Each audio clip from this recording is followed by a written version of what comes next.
దేవుని బిడ్డలారా, ఒక సొంత అన్న తోడబుట్టిన తమ్ముడిని చంపటానికి వచ్చేసాడు. ప్రియమైన 400 మందిని తీసుకొని వచ్చాడు. ఈలోపు తమ్ముడు తన సంపాదించుకుంది కొన్ని సంవత్సరాలు, 14-15 సంవత్సరాలు సంపాదించుకున్న ఆస్తి కూడా ఆస్తి అక్కడికి రాలేదు. బంగారం, వెండి, గొర్రెలు మొత్తం ఉన్నాయి.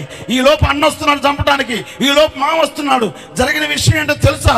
పరిగెత్తుకుంటూ వచ్చాడు చంపటానికి. ఈ లోపు ఆయన ఏం చేశాడు తెలుసా? రాత్రి అల్లా ప్రార్థన చేశాడు. ప్రభా, నువ్వు నన్ను ఆశీర్వదిస్తేనే నిన్ను పానిస్తాను, లేకపోతే పాని. నీ పేరేంటి? యాకోబు. No chance. నీ పేరు యాకోబు కాదు, ఇశ్రాయేలు. దేవునితో పోరాడి గెలిచావు, మనుషులతో పోరాడి గెలిచావు, నువ్వు మగసిరి గలవాడు అన్నాడు. ఆ మాటని వెళ్ళిపోయాడు. ఈ లోపు వెళ్ళిపోయింది. దేవుడు వెళ్ళిపోయిన తర్వాత సొంత అన్న వచ్చాడు.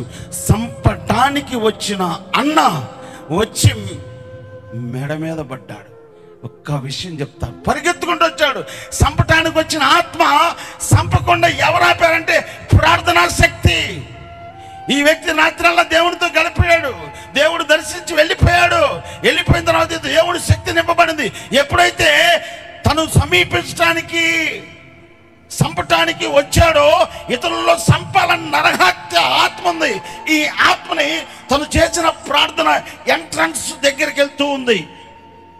రాజు అట్టించరా, ఈయన యాకోబు, నేను ఏసావు అనుకోండి, ఈయన చంపాలి నేను ఇప్పుడు. ఈ కత్తే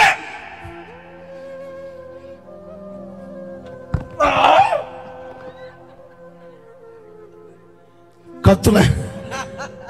ఈయన నన్ను చంపడానికి వస్తే, నేను చంపడానికి వస్తే నేను వాటేసుకోవాలి. అబ్బా, ముద్దు పెట్టుకున్నానండి. ముద్దు పెట్టుకోవడమే కాదు, ఇక ఏడుస్తున్నా. ఇప్పుడు ఈ సంపాలనే ఆత్మ, నాలో ఉన్న ఆత్మ ఏమైంది? ఈయన రాత్రల్లా తెల్లారి 4 గంటల దాకా ప్రార్థన చేశాడు. ప్రార్థన అంతా నింపబడి నన్ను చంపడానికి వస్తే నాలో ఉన్న ఆత్మ ఏమైపోయింది? బయటికి వెళ్ళిపోయింది. దేవుడు తరివేశాడు. మీరు కూడా రాత్రల్లా ప్రార్థన చేస్తే ఆన్లైన్ ప్రేయర్ పోబాకండి. ఎగ్గొట్టి మంచాల మీద పడుకోండి. మంచాల గాల్లో వచ్చి చర్చిలో ఉండును గాక. హల్లెలూయా, హల్లెలూయా.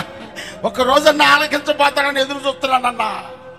దైవజనులారా, ఒకసారి ప్రార్థన చేయండి. ఆన్లైన్ ప్రేయర్ రమ్మంటే నిద్ర వస్తుంది.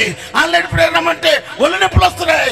ఆన్లైన్ ప్రేయర్ రమ్మంటే మరీ తిని గురక ఎరకేస్తామండి. నీకెందుకు? ఒకరోజు ప్రార్థన చేయకపోతానా మంచాల గాల్లో లేకపోతాయా, చర్చి ముందు రాపోతాయా? నా ప్రార్థన దేవుడు ఆలకిస్తాడు అంతే. నేను ఎవరిని మోసం చేయను. ఎందుకు మోసం చేయను? ఎందుకు తెలుసా? ఆ మోసం చేసి ఆత్మ నాలో నుంచి తరివేశాడు దేవుడు. నేను కూడా ఒక మటన్ చేద్దామని 2 తలవార్లు చేపించా గుంటూరులో. ఊరు పేరు కూడా చెప్తా, అవసరం అయితే.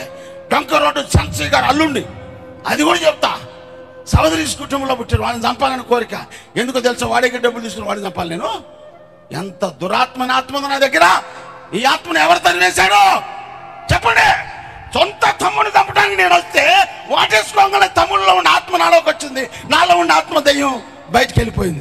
ఈరోజు మనల్ని దేవుడు అభిషేకించాడు.